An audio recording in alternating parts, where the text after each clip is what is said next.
I was at my uni residence and it was around 2 o'clock in the morning, and I was just at home on my computer and I just decided to Google image reverse myself.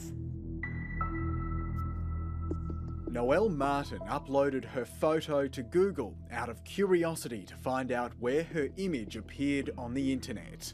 She couldn't believe what she discovered. I found my photos plastered over dozens of porn sites. Sex.com, Xhamster, Come on printed pics, Motherless. It was like my heart and my stomach sank to the ground. And I felt sick, like disgustingly sick. Noelle Martin is a victim of what's called parasite porn. Images from her Facebook account were stolen and posted on porn sites. They were saying things like, cover her face and we'd her body.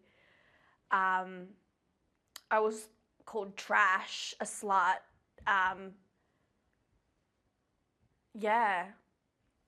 And you were how old? I found out about this, I think 18, 19. Yeah, so I just come from Perth, moved to Sydney, studying here all by myself, and then I discovered that this was happening. All her personal information was posted, where she studied, her interests, even where she lived. As she searched further, she found even more confronting images. Her face had been morphed onto graphic pornography. That's my face from a nightclub in Perth. They've literally cropped it.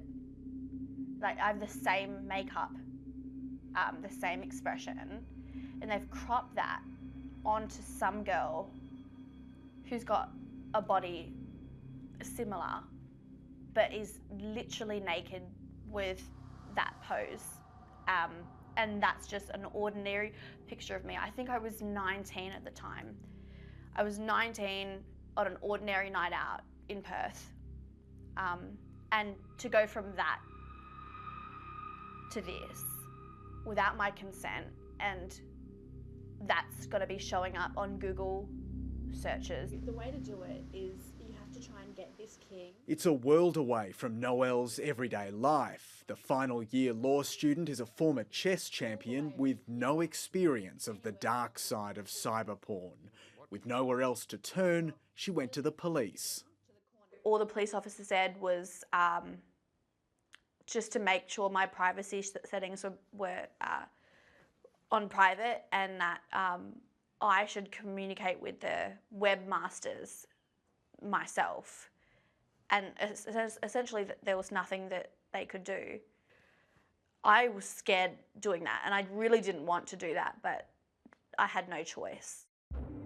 One website administrator she contacted made an extraordinary demand.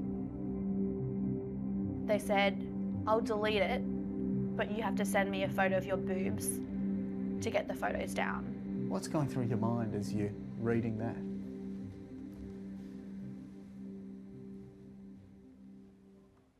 Like, he's a bastard.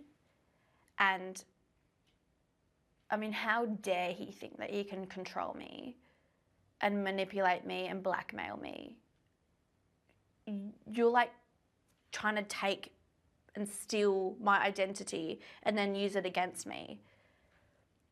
They really feel like they're just controlling girls because they can ruin a girl's life by this. They literally can ruin a girl's life by what they're doing. Some of those sites are off sites, they're overseas, they're not in the jurisdiction that the legislation covers. So it's really hard to try and prove where the hosting company is and what power do you have over that company if it is based in an overseas jurisdiction. Pornography forums are filled with images stolen from personal social media pages. In an increasing number of cases, those images are being used to extort younger victims. The Children's E-Safety Commissioner has seen a sharp spike in the number of these sorts of complaints in the last few months. Now, this could be a doctored image, or it could be an image that they had shared with somebody they trusted at an earlier time. But what they're finding is those images are being used, if you like, to blackmail them to provide more images. And this can be done in quite an unpleasant and very stressful and targeted way. The E-Safety Commissioner has the power to take down Australian websites containing images of people under 18. But there's not much she can do if the websites are hosted overseas.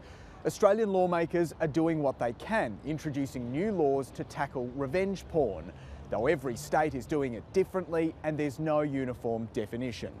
The counsellors who deal with its victims believe the laws must be broad enough to include doctored images. Look, I think revenge porn is probably a misnomer because it implies that it's about revenge and it's about pornography, and quite often it's not about that at all. So we prefer the term image-based sexual abuse or image-based sexual exploitation. The New South Wales government is taking submissions on new revenge porn laws which are due to be put to Parliament next year. With Noelle's permission, 730 shared her story with the state's top lawmaker. What's your initial reaction when you see something like that? I can only imagine the emotional impact that would have on a young woman like that.